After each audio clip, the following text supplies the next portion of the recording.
Hello दोस्तों, मेरे YouTube channel में आपका स्वागत है। मैं एक AWS सीरीज शुरू कर रहा हूँ। इसमें आपको AWS के सारे सर्टिफिकेशन एग्जाम के टिप्स एंड ट्रिक्स बताऊंगा। तो शुरू करते हैं AWS के सबसे पहले सर्टिफिकेशन एग्जाम से, जिसका नाम है AWS सर्टिफाइड क्लाउड प्रैक्टिशनर और जिसका कोड है CLFC02। तो सबसे पहले एक सवाल जो हमारे मन में आता है वो है कि ये AWS certified cloud practitioner exam किसके लिए। तो ये सिंपल एक बहुत ही बेसिक लेवल एग्जाम होता है AWS का, जिसे हम लोग एंट्री लेवल एग्जाम भी बोल सकते हैं। इसके पास करने के लिए आपके पास AWS के सर्विसेज का बेसिक नॉलेज होना चाहिए। उनके फंक्शनैलिटीज के बारे में बेसिक बातें आपको पता होनी चाहिए। और अगर आप उसके आगे के लेवल के एग्जाम के लिए जाओगे, जैसे AWS सॉल्यूशन आर्किटेक्ट एग्जाम, उस टाइम पे आपको सर्विसेज के डीप नॉलेज रिक्वायर्ड होंगे। लेकिन इस एग्जाम के लिए आपको बस सिर्फ बेसिक सर्विसेज के बारे में जानकारी होनी चाहिए, उसके फंक्शनैलिटीज की जानकारी होनी चाहिए, जो मैं आपको नेक्स्ट स्लाइड में बताऊंगा। तो एग्जाम को पास करने के लिए AWS कुछ स्टेप्स रिकमेंड करता है, जिसे हमें फॉलो करना चाहिए। जैसे हमारे पास AWS क्लाउड और उसका बेसिक ग्लोबल इंफ्रास्ट्रक्चर का आइडिया होना चाहिए। हमारे पास AWS क्लाउड आर्किटेक्चरल प्रिंसिपल्स के आइडिया होने चाहिए। हमारे पास AWS क्लाउड वैल्यू प्रोपोजिशंस के आइडिया होने चाहिए। कुछ की AWS सर्विसेज और उसके कॉमन यूज केसेस का आइडिया होना चाहिए, जैसे कि हाई अवेलेबल वेब एप्लीकेशन और डेटा एनालिसिस के लिए क्या क्या यूज होता है, और बेसिक सिक्योरिटी और compliance practices related to the AWS platform. और सबसे इम्पोर्टेंट शेयर्ड सिक्योरिटी मॉडल का हमें अच्छे से नॉलेज होनी चाहिए। उसके बाद जो इम्पोर्टेंट आता है वो होता है AWS billing, account management, pricing model, जो कि बहुत इंपॉर्टेंट है AWS क्लाउड प्रैक्टिशनर एग्जाम के लिए। और टेक्निकल असिस्टेंट रिसोर्सेज के आइडिया होने चाहिए हमें। उसके बाद आते हैं जो होता है नॉर्मल बेसिक कैरेक्टरिस्टिक, कैसे हम लोग AWS क्लाउड में ऑपरेशन करते हैं या कुछ भी डिप्लॉय करते हैं। देन नेक्स्ट, जो सबसे इम्पोर्टेंट चीज़ है कि अगर आप कोई भी AWS सर्टिफिकेशन का तैयारी कर रहे हैं, तो उसके लिए आपके पास हैंड्स ऑन एक्सपीरियंस होना बहुत जरूरी है। तो हैंड्स ऑन एक्सपीरियंस के लिए आप AWS के फ्री अकाउंट का यूज कर सकते हैं, जिसमें आप अपने लैब का प्रैक्टिस कर सकते हैं। और AWS उसके लिए फ्री टायर ऑफर करता है कुछ सर्विसेज के लिए, जिसको आप प्रैक्टिस करके अपने एग्जाम का तैयारी कर सकते हैं। तो मैं अब आपको बताता हूँ कि AWS क्लाउड प्रैक्टिशनर एग्जाम के प्रिपरेशन के लिए आपको क्या करना होगा। तो सबसे पहले मैं आपको थोड़ा सा एग्जाम का ओवरव्यू बता दूं। तो AWS certified cloud practitioner exam के लिए जब आप बैठोगे, तो आपको 65 मल्टीपल चॉइस क्वेश्चन पूछे जाएंगे, जिसके मल्टीपल आंसर्स भी पॉसिबल होते हैं, कभी दो कभी तीन। बेस्ड ऑन द क्वेश्चन वो आपके आंसर आपको सिलेक्ट करने होंगे। आपके पास एग्जाम के लिए 90 मिनट्स होंगे कंप्लीट एग्जाम कर देने के लिए। एग्जाम का कॉस्ट आपका $100 है, लेकिन आपके पास 50% ऑफ का एक कूपन कोड मिल जाएगा। अगर आप चाहोगे तो AWS के पोर्टल से जब आप रजिस्टर करोगे, उस समय आप अप्लाई कर सकते हो, ताकि आपको 50% आपको वो ऑफर मिल जाए। देन आपका क्राइटेरिया क्या होता है एग्जाम पास का।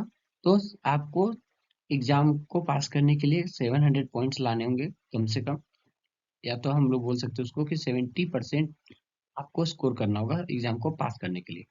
और एग्जाम के जो लैंग्वेज होते हैं वो इंग्लिश में आप दे सकते हो, जापानीज में, कोरियन में, सिंप्लीफाइड चाइनीज में। बेसिकली हम लोग इंग्लिश में ही देते हैं, करेक्ट। अब मैं आपको थोड़ा सा कंटेंट का आउटलाइन दे देता हूँ।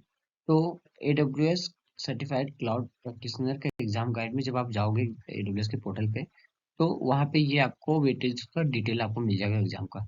तो सबसे पहला जो डोमेन होता है वो होता है आपका क्लाउड कॉन्सेप्ट, जिससे आपको 26% द क्वेश्चन वहाँ से पूछे जाएंगे। दूसरा जो डोमेन होता है डोमेन 2, वो होता है सिक्योरिटी एंड कंप्लायंसेस, जिससे 25% क्वेश्चन पूछे जाएंगे। थर्ड डोमेन होता है टेक्नोलॉजी, जिससे आपको 33% पूछे जाएंगे। फोर्थ डोमेन जो होता है वो होता है बिलिंग एंड प्राइसिंग, जिससे आप 16% पूछे जाएंगे।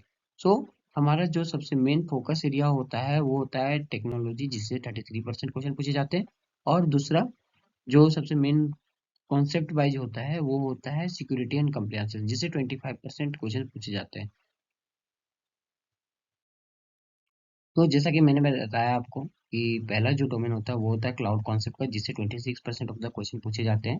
तो इसमें जो क्वेश्चंस पूछे जाते हैं वो होते हैं बेसिक क्लाउड के डेफिनेशन बेस्ड क्वेश्चन, उसके वैल्यू प्रोपोजिशन बेस्ड क्वेश्चन, और कैसे क्या एस्पेक्ट होते हैं AWS क्लाउड का इकोनॉमिक्स का, और कैसे different cloud architecture design principle help करते हैं और क्या-क्या उसके एडवांटेजेस होते हैं, जो कि मेन इंपॉर्टेंट टॉपिक हो जाता है, जिससे क्वेश्चन एग्जाम में आते ही आते हैं। तो इस फर्स्ट डोमेन के लिए आपको क्या क्या होना चाहिए, आपके पास क्लियर अंडरस्टैंडिंग होना चाहिए एडब्ल्यूएस क्लाउड का कि क्या है, उसके बेसिक सर्विसेज का आइडिया होना चाहिए कि वो क्या काम करते हैं, उसके रूल्स क्या हैं, और किस टेक्नोलॉजी पे वो बना है, कैसे उसका कोड सेविंग यूज होता है, कैसे ऑपरेशनल एडवांटेजेस वो हमारे लिए लाता है, और कैसे वो डिफरेंट होता है हमारे ट्रेडिशनल होस्टेड वन से। डोमेन टू, जो कि सिक्योरिटी है, जिससे 25% ऑफ द क्वेश्चन पूछे जाते हैं।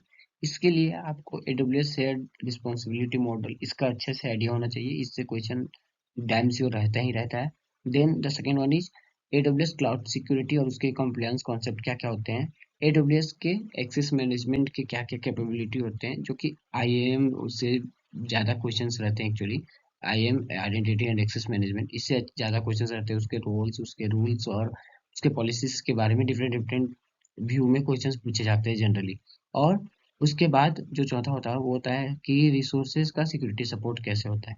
तो जो सेकेंड डोमेन हमारा, उसमें आपको एडब्ल्यूएस और उसके ऑर्गेनाइजेज हार्डवेयर का, नेटवर्किंग का, सिक्योरिटी इंफ्रास्ट्रक्चर का अंडरस्टैंडिंग होना चाहिए आपको, ताकि उसके डीप से भी अगर क्वेश्चन पूछे आपको तो वो आप उसको लाइक आप आंसर दे पाओ उसमें। और जो कि सबसे इम्पोर्टेंट पार्ट होता है इसमें, वो होता है कि कैसे रिस्पॉन्सिबिलिटी डिवाइड किया गया है कस्टमर पे और आईडब्ल्यूएस पे। ये आपको अच्छे से आना चाहिए, क्योंकि ये बहुत ही इम्पोर्टेंट टर्म हो जाता है एडब्ल्यूएस क्लाउड प्रैक्टिशनर एग्जाम के लिए, कि किस एडब्ल्यूएस का क्या रिस्पॉन्सिबिलिटी होता है, उसके कस्टमर्स का क्या रिस्पॉन्सिबिलिटी होता है, और क्या क्या रिस्पॉन्सिबिलिटी होता है जो एडब्ल्यूएस के साथ साथ उसके कस्टमर दोनों का हो सकता है। तो एडब्ल्यूएस का जो थर्ड डोमेन होता है वो टेक्नोलॉजी होता है, जिससे सबसे ज़्यादा परसेंटेज ऑफ क्वेश्चन पूछे जाते हैं, 33% यहाँ पे भी बता रहा है। तो इसके लिए आपको क्या क्या आना चाहिए, तो इसके लिए आपको मेथड ऑफ डिप्लॉइंग और ऑपरेटिंग जो होता है क्लाउड में, एडब्ल्यूएस क्लाउड में, वो आपको आना चाहिए अच्छे से। इसके लिए आपको एडब्ल्यूएस का ग्लोबल इंफ्रास्ट्रक्चर के बारे में आना चाहिए, उसके कोर सर्विसेज के डिटेल्स आने चाहिए, और रिसोर्सेज जो होते हैं उसके टेक्नोलॉजी सपोर्ट के लिए different different technology support provide किए जाते हैं, उसके आइडिया होने चाहिए कि किस सर्विसेज के लिए क्या क्या सपोर्ट्स अवेलेबल है, और कैसे आप कनेक्ट कर सकते हैं एडब्ल्यूएस के टेक्नोलॉजी सपोर्ट्स को डिफरेंट डिफरेंट टर्म्स में। तो जो हमारा थर्ड डोमेन है, उसमें आपको एक क्लियर अंडरस्टैंडिंग होना चाहिए उसके टूल्स का, जिसके थ्रू आप इनेबल कर सकते हैं, मॉनिटर कर सकते हैं एडब्ल्यूएस के रिसोर्सेज को। और एडब्ल्यूएस का जो होता है उसका अपना खुद का एक एस्पेक्ट होता है उसके कॉन्फ़िगरेशन करने के लिए, जिसके में दो तरह के टूल्स यूज होते हैं, एडब्ल्यूएस मैनेजमेंट कंसोल और दूसरा होता है एडब्ल्यूएस कमांड लाइन इंटरफेस, के थ्रू आप रिसोर्सेज के साथ इंटरेक्ट कर सकते हैं।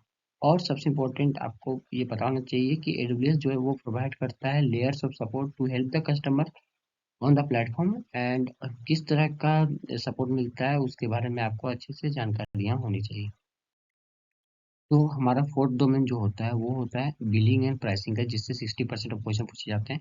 इसमें बेसिकली आपको कैश सर्विसेज के लिए क्या क्या बिलिंग्स होती हैं, क्या प्राइसेस सेक्शन होती है एडब्ल्यूएस में, क्या सर्विसेज कितने टाइम के लिए आप यूज किए, उसका क्या चार्जेज हुए, उसके बारे में बेसिकली डिजाइन क्वेश्चंस होते हैं इसमें। तो इसमें आपको वेरियस अकाउंट स्ट्रक्चर के बारे में पता होना चाहिए relation to the AWS billing और प्राइसिंग, और आपको एडब्ल्यूएस के रिसोर्सेज जो बिलिंग सपोर्ट अवेलेबल है उसके बारे में जानकारी होनी चाहिए।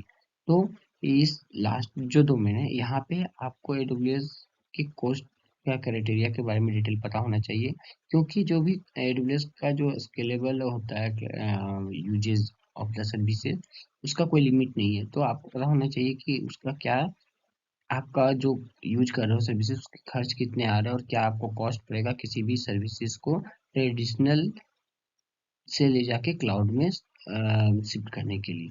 तो वो सारी चीज़ें का जो बेसिक कंसेप्ट है उसके लिए ये डोमेन 4 है, जिससे आपको 16% क्वेश्चन पूछे जाते हैं।